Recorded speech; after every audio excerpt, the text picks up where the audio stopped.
আসসালামু আলাইকুম রহমতুল্লাহি ওবরকাতুহু। সম্মানিত দর্শক, মধ্যপ্রাচ্যের যে প্রলয়ঙ্করী যুদ্ধ, যে যুদ্ধ সারা পৃথিবীকে আতঙ্কগ্রস্ত করে তুলেছিল এবং এ যুদ্ধের প্রতিক্রিয়াতে যা তৈরি হয়েছিল একটি বিশ্বযুদ্ধ এবং একটি তৃতীয় বিশ্বযুদ্ধ, যে সম্ভাবনা তৈরি হয়েছিল, যে আতঙ্ক তৈরি হয়েছিল, সেটি আপাতত নেই। আমেরিকা এবং ইরান একটি ঐতিহাসিক চুক্তি স্বাক্ষর করেছে, সমঝোতামূলক যুদ্ধ বন্ধের চুক্তি, পার্মানেন্ট চুক্তি। কয়েকটি ধাপ আছে। প্রাথমিক ধাপটি শুরু হয়ে গেছে সঙ্গে সঙ্গে। তো এই যে পৃথিবী একটা ভয়াবহ যুদ্ধ থেকে রক্ষা পেল, আল্লাহ আমাদের সহযোগিতা করলেন, পৃথিবীবাসীকে রক্ষা করলেন এবং এর ফলে বাংলাদেশের মতো দরিদ্র রাষ্ট্র তারা বেঁচে গেল। আমাদের ফুয়েল ক্রাইসিস, মধ্যপ্রাচ্যে আমাদের শ্রমিক সংকট, শ্রমিক পাঠানো, আমাদের এক্সপোর্ট, আমেরিকার ইকোনমি ধসে পড়ার কারণে আমাদের এক্সপোর্ট যেভাবে ধ্বংস হয়ে যাচ্ছিল, সেই জায়গা থেকে আমরা আবার রিগেইন করতে যাচ্ছি। বাংলাদেশ খুব দ্রুত নতুন কর্মসংস্থান শুরু হবে। ইরান পুনর্গঠন করা থেকে শুরু করে মধ্যপ্রাচ্য পুনর্গঠনে প্রচুর পরিমাণ শ্রমিক দরকার হবে এবং আমাদের সেখানে অ্যাটলিস্ট নতুন করে আরও 20 থেকে 25 লাখ লোকের কর্মসংস্থান হবে। অন্যদিকে আমেরিকাও এখন আর আগের মতো দাম্ভিকতা দেখাবে না। তারা লিবারেল হবে, অনেক বেশি লিবারেল হবে। তাদের বায়াররা, তাদের সবাই, তাদের অ্যাডমিনিস্ট্রেশন সেই লিবারেল একটা অবস্থার মধ্যে আমেরিকার সঙ্গে আমাদের যে কোঅপারেশন, ব্যবসা বাণিজ্য, সেটা বাড়তে থাকবে। এটা মনে হচ্ছে, আর মনে হওয়ার কারণে সবার আগে মহান আল্লাহ রাব্বুল আলামিনের কাছে শুকর গুজার করছি, বলছি আলহামদুলিল্লাহ, রব্বানা লাকাল হামদ হামদান কাসিরান তয়্যিবান মুবারাকান ফিহি। দোয়া করছি, আল্লাহ তুমি এই পৃথিবীকে রক্ষা করো, এই পৃথিবীকে রক্ষা করো, মুসলমানদেরকে রক্ষা করো, পৃথিবীর সমস্ত বিশ্বাসী, সে যে ধর্মের হোক, আল্লাহ তুমি তাদেরকে রক্ষা করো। এই পৃথিবীর যত ভালো মানুষ যারা হয়তো হেদায়েতের পথে আছে, আল্লাহ তুমি তাদেরকে রক্ষা করো এবং একটা যুদ্ধ মুক্ত পৃথিবী দাও আমাদেরকে, আমাদের যে জেনারেশন, আমাদের পরবর্তী জেনারেশন, আরও কিয়ামত পর্যন্ত যারা থাকবে, আল্লাহ তোমার নাম যারা নেয়, আল্লাহ তুমি তাদেরকে নিরাপদ রাখো, এই দোয়া করছি। এই যুদ্ধ যখন শুরু হলো, পৃথিবীর সব মানুষ যারা ধর্মকর্ম করেন, ইসলাম ধর্মে বিশ্বাসী, তারা মোরাললেস শিয়া সুন্নি বিভেদ ভুলে গিয়ে সবাই দোয়া করেছে আমেরিকার জন্য, ইরানের জন্য, এবং ইসরায়েল এবং আমেরিকার জন্য সবাই অভিসম্পাত করেছে। আর যারা ইতিহাস জানেন তারা সবাই বলেছে এই যুদ্ধে আমেরিকা পরাজিত হবে। এবং যারা এই সমস্ত কথাবার্তা বলেছেন, আমি ক্ষুদ্র মানুষ, কিন্তু তারপরেও আমি কথাগুলো বলেছি। ইরান নিয়ে আমার যে পড়াশোনা, সেই পড়াশোনাতে যখন ইরানের প্রথম ডাইনেস্টি শুরু হলো, প্রথমত এখানে একটা সভ্যতা তৈরি হয়েছে। আপনারা জানেন যে ব্যাবিলন সভ্যতা, মেসোপটেমিয়া সভ্যতা, আশিরীয় সভ্যতা, এই সভ্যতাগুলো এমন একটা সময় তৈরি হয়েছে যখন আসলে ইতিহাস লেখা হয়নি। তখন থেকে এই সভ্যতাগুলো তৈরি হয়েছে এবং সেই সভ্যতার সঙ্গে সঙ্গে কন্টেম্পোরারি, ব্যাবিলন, আশিরীয় এবং যাকে বলা হয় সেমেটিক জাতিগোষ্ঠীর গঠন এবং সভ্যতা, এই সবই কিন্তু ইরান কেন্দ্রিক। এর বাইরে যেমন প্রাচীন যখনই রাজত্ব শুরু হয়েছে, তখন একটা গ্লোবাল আপার ইজিপ্ট এবং লোয়ার ইজিপ্ট এবং উত্তর আফ্রিকা, লিবিয়া, আবিসিনিয়া, এসব এলাকা নিয়ে ইজিপ্ট মিশরীয় সভ্যতা, আর সিরিয়া, তারপর ইয়ামেন, এরপর ইরাক, এরপর কুয়েত, এরপর পশ্চিম তীর, গাজা, জেরুজালেম, নাবলুস, নুফুত, হাইল, এই পুরো যে একটা রেজিয়ন রয়েছে, এটিকে বলা হয় বালাদে শাম, শাম রাজত্বের অধীন একটা এলাকা। এবং এখানে পারস্য সাহিত্য, পারস্য কৃষ্টি এবং কালচারের অধীন অনেকগুলো ভাষা তৈরি হয়েছে। তার মধ্যে সেমেটিক ভাষা, হিব্রু ভাষা, ফার্সি ভাষা, আরবি ভাষা। তো এই যে সভ্যতা, সেই সভ্যতা কন্টেম্পোরারি আরেকটি সভ্যতা ছিল, সেটা হলো ইজিপশিয়ান, যাকে বলা সিভিলাইজেশন। আর এদিকে ধরেন পাক ভারতে মহেঞ্জোদারো এবং হরপ্পা সভ্যতা। আর ইউরোপে তখন শুরু হয়েছিল আর্য সভ্যতা। এই তো পৃথিবীর ইতিহাস। সেখান থেকে আসলো, চীন দেশে আসলো ফার্স্ট কিং শি হুয়ানটি, পুরো মধ্যপ্রাচ্যে প্রথম সম্রাট সারগন দ্য গ্রেট। এই শুরু হলো রাজনীতির ইতিহাস, শি হুয়ানটি, সারগন দ্য গ্রেট। আর ইউরোপে এবং ভারতে ঠিক ওইরকম রাজাদের ইতিহাস, গল্প সাহিত্যে পাওয়া যায়, যেটা অডিসি, ইলিয়াড এবং রামায়ণ এবং মহাভারতে। কিন্তু ওই সমসাময়িক কালে, অর্থাৎ যখন শার্গন দ্য গ্রেট ছিল, শি হুয়ান টি ছিল, ঠিক ওই সময়টাতে ভারতের যে রাজত্ব এবং রাজনীতি বা ইউরোপের রাজত্ব বা রাজনীতি, তার কোনো লিখিত ইতিহাস নেই, কিন্তু ওদের ইতিহাস আছে।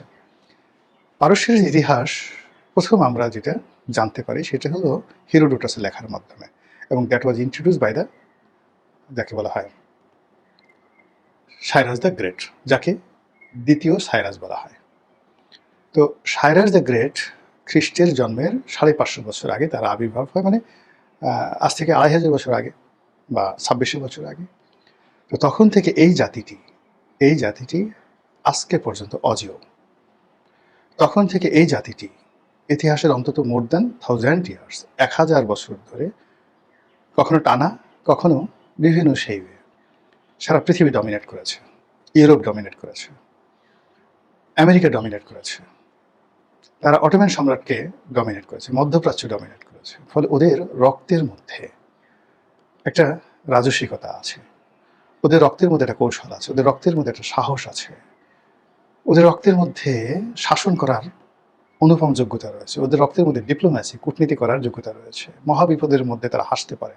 আপনি দেখুন, এই যে যুদ্ধ হলো, এই পুরো যুদ্ধের সময়টাতে তারা কত কিছু হারালো, তাদের অল বিগ জেনারেল হারালো, কিন্তু ওদের পররাষ্ট্রমন্ত্রী, তার মুখের হাসি আপনি থামাতে পেরেছেন? একেবারে শেষ সময় পর্যন্ত ওদের ধর্মীয় নেতা আয়াতুল্লাহ আলী খামেনি কিংবা তার পুত্র মোস্তফা খামেনি, আপনি তাদের বক্তব্য বন্ধ করতে পেরেছেন?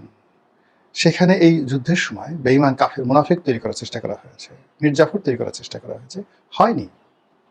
বিকজ কিছু জাতি রয়েছে, কিছু রক্ত রয়েছে, কিছু ভূমি রয়েছে যারা মির্জাফর কখনো তৈরি করে না।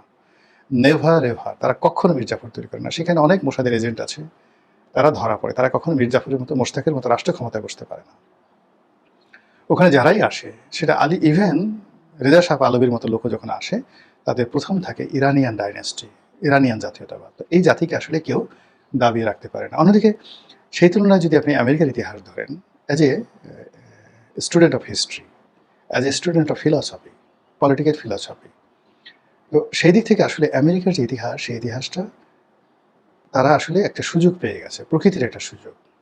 The geography, the world politics, the environment, সব মিলিয়ে তারা একটা সুযোগ পেয়েছে। সেই সুযোগের সদ্ব্যবহার করে তারা এখনো পর্যন্ত লিজেন্ডারি, মানে তাদের সৃষ্টি থেকে এখন পর্যন্ত তাদের নিজের দেশে ওয়াশিংটন তৈরি হয়েছে, তাদের নিজের দেশে John F Kennedy, Abraham Lincoln তৈরি হয়েছে, অনলি ফর দেয়ার টেরিটরি। কিন্তু বাকি দুনিয়ার জন্য উদাহরণ তৈরি করার মতো তাদের একজন সম্রাট দারায়ুস, তাদের একজন সম্রাট জার্কশেস, তাদের একজন সম্রাট যাকে বলা হয় সুলেমান দ্য ম্যাগনিফিসেন্ট, তাদের মধ্যে ফ্রান্সের সম্রাট শার্লিমেন, তাদের মধ্যে এলিজাবেথ, প্রথম এলিজাবেথ, এরকম একজন বিশ্ব মানব আমেরিকার ইতিহাসে তৈরি হয়নি, যে কিনা তাদের ভূখণ্ডের বাইরে গিয়ে পৃথিবীর জন্য কিছু একটা করেছেন।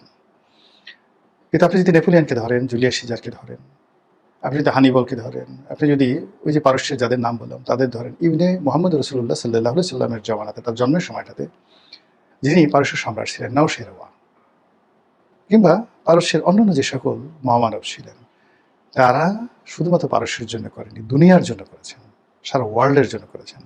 তো যে জাতি হাজার হাজার বছর ধরে পৃথিবীর জন্য কাজ করে, পৃথিবীর উন্নয়ন ঘটায়, নিজের জাতির উন্নয়ন ঘটায়, দেশের উন্নয়ন ঘটায়, সে জাতিকে কখনই কোনো আর্টিফিশিয়াল ইন্টেলিজেন্স দিয়ে, কোনো হাইব্রিড নেশন দিয়ে কখনোই তাদেরকে দমন করা যায় না। এই আমার ইতিহাসের জ্ঞান, এই জ্ঞান থেকে আমি একেবারে শতভাগ নিশ্চিত ছিলাম যে এখানে ইরান জয়লাভ করবে, ইরান জয়লাভ করেছে।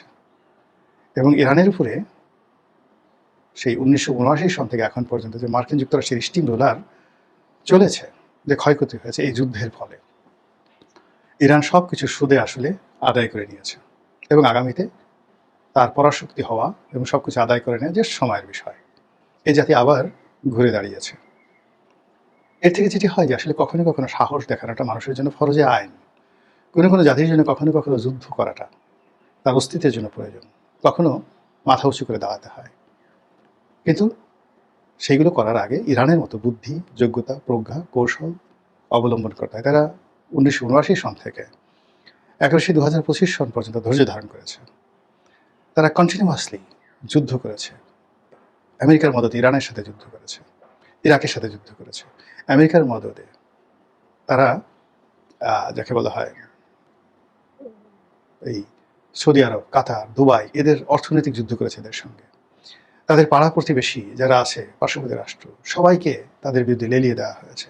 এই সব কিছুর বিরুদ্ধে আত্মমর্যাদা রেখে, ধৈর্য ধারণ করে, মাথা ঠান্ডা রেখে তারা যে সামরিক প্রযুক্তিতে যেভাবে এগিয়েছে, যেভাবে তাদের বাহিনীকে ইফেক্টিভ করে ফেলেছে, যেভাবে তারা প্রক্সি ওয়ার, যুদ্ধ চালানোর জন্য পুরো মধ্যপ্রাচ্য জুড়ে যে শক্তিশালী অনেকগুলো সশস্ত্র গ্রুপ তারা তৈরি করে ফেলেছে, হিজবুল্লাহর মতো প্রতিষ্ঠান তারা তৈরি করে ফেলেছে, হুতিদের মতো প্রতিষ্ঠান তৈরি করে ফেলেছে, হামাসের মতো প্রতিষ্ঠান তারা তৈরি করে ফেলেছে। এরকম আমেরিকা পারেনি। আমেরিকা পারেনি। না পেরে তারা শুধুমাত্র তাদের যে রেগুলার ফোর্স, এই রেগুলার ফোর্স দিয়ে যে যুদ্ধ, এটা 15 দিন চলতে পারে, কিন্তু লং রানে গেরিলা যুদ্ধ করার জন্য আপনার যে বাহিনী লাগে, কনভেনশনাল বাহিনীর বাইরে চলে যেতে হয়। এটা আমরা ভিয়েতনাম যুদ্ধে দেখেছি, এটি আমরা সেই কিউবার যুদ্ধে দেখেছি, অ্যাঙ্গোলার যুদ্ধে দেখেছি। তো সেক্ষেত্রে এই যে কনভেনশনাল যে যুদ্ধ রয়েছে, তার বাইরে গিয়ে নন কনভেনশনাল যুদ্ধ চালানোর জন্য যে সক্ষমতা, যেটা ইরান তৈরি করে ফেলেছে, এবং সেটা যদি আমেরিকার তো ভাগ্য ভালো, যদি সেই যুদ্ধে তারা যেত, যে দুর্ভোগ দুর্দশায় তারা আফগানিস্তানে পড়েছিল, তার সে 100 গুণ দুর্ভোগ দুর্দশা নিয়ে তাদেরকে ইরান থেকে আসতে হতো। আমেরিকাকে আল্লাহ সেভ করেছেন, ইরানকে সেভ করেছেন, বিশ্ববাসীকে সেভ করেছেন। আল্লাহর কাছে প্রার্থনা, আল্লাহ এই যুদ্ধের ফলে ওদের যা ক্ষয়ক্ষতি হয়েছে এগুলো কাটিয়ে দিন। আর তার সঙ্গে সঙ্গে আমাদের ক্ষতি হয়েছে, ইউক্রেনের যুদ্ধ এবং আমেরিকার যুদ্ধ আমাদের অনেক সর্বনাশ করে ফেলেছে, আমাদের ব্যবসা বাণিজ্যের 12টা বেজে গেছে। এই যে পরিবর্তিত বিশ্ব, পরিবর্তিত পরিস্থিতি, এখান থেকে আমাদের দেশের স্বার্থ আদায় করা, স্বার্থ সংরক্ষণ করা, এবং এই সুযোগটি, যুদ্ধোত্তর একটি পৃথিবীতে যে সুযোগ তৈরি হয়েছে, এই সুযোগটি কাজে লাগানোর জন্য যে দক্ষ অভিজ্ঞ লোকজন রয়েছেন, কেউ হয়তো দেশে আছেন, কেউ হয়তো দেশের বাইরে আছেন, কেউ হয়তো অন্য দেশে আছেন, সবাই যৌথভাবে আমরা সরকারের সঙ্গে হাতে হাত মিলিয়ে, কাঁধে কাঁধ মিলিয়ে, রাজনৈতিক দলের সাথে কাঁধে কাঁধ মিলিয়ে, রাজনৈতিক বিভেদ ভুলিয়ে এই সুযোগটাকে যদি আমরা কাজে লাগাতে পারি, 1 থেকে 1.5 বছরের মধ্যে বাংলাদেশ বুমিং হয়ে যাবে, আনবিলিভেবলি বুমিং হয়ে যাবে। আল্লাহ আমাদের সবাইকে হেদায়েত দান করুন, হেফাজত করুন। আসসালামু আলাইকুম ওয়া রাহমাতুল্লাহি ওয়া বারাকাতুহু।